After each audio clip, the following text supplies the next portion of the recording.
Hello everyone, welcome to my channel. और आज का जो मेरा टॉपिक है कि फार्मास्यूटिकल इंडस्ट्री में इतने सारे जो एम्प्लॉय हैं वर्क करते हैं, तो उनको वहाँ पे जो शुद्ध एयर होती है यानी फ्रेश एयर जो होती है वो कहाँ से मिलती है, क्योंकि वहाँ पे शुद्ध एयर का होना बहुत ज़रूरी है। नहीं तो इतने सारे जो एम्प्लॉय वहाँ पे जॉब कर रहे हैं उनके जो स्वास्थ्य के लिए कहीं ना कहीं ये नुकसान हो जाता है, यानी हानिकारक हार्मफुल हो जाता है।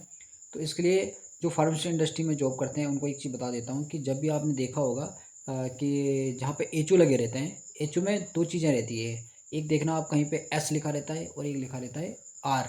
तो जहाँ पे एस लिखा होगा यानी वो सप्लाई का है, एक रिवर्स का रहता है। अब होता कैसे समझो आप पहले। एक तरफ से एयर आएगी, जैसे अभी किसी एक रूम में एक तरफ से एयर आएगी और उसके बाद जो एयर आएगी उसके बाद एक साइड से वो फिर एयर ऊपर चली जाएगी। तो उससे क्या होता है, एक तरफ से उसका फोर्स रहता है जो कि वहाँ का स्पेस है, यानी मतलब जो एरिया है उस एरिया पे एयर आती है। और दूसरी साइड से जहाँ पे रिवर्स लिखा होगा वहाँ से जितने भी हम सांस ले रहे छोड़ रहते हैं फार्मास्यूटिकल इंडस्ट्री के अंदर, वहाँ से वो एयर ऊपर जाती है और ऐसे वो सर्कुलर होती रहती है और वो फ्रेश एयर होती है। वो यहाँ पे एचयू का बहुत बड़ा रोल होता है।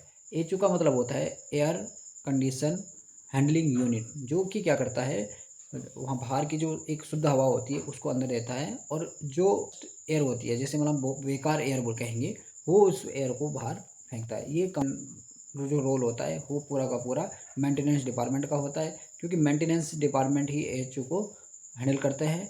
एचयू को हैंडल करना उनके लिए बहुत ज़रूरी होता है। और साथ साथ में आपने देखा होगा जैसे संडे के दिन वो पूरे एचयू को निकालते हैं और उसके जो फ़िल्टर होते हैं उन फ़िल्टरों को क्लीन करते हैं, या उन फ़िल्टरों को एक जो एयर होती है उस एयर से उसे साफ़ करते हैं।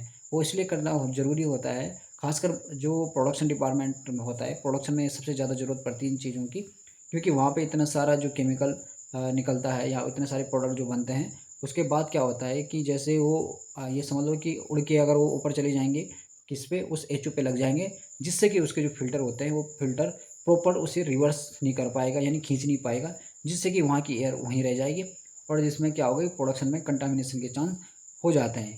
इसलिए संडे संडे हर एसओपी बनी होती है, एवरी संडे या एवरी 15 डेज़ या 30 डेज़। वो डिपेंड करता है उस एरिया का कि उस एरिया में कहाँ कितना प्रॉब्लम आती है, यानी कितने बैचेस बनते हैं, कितने प्रॉब्लम होते हैं, वहाँ की मैन्युफैक्चरिंग कितनी होती है।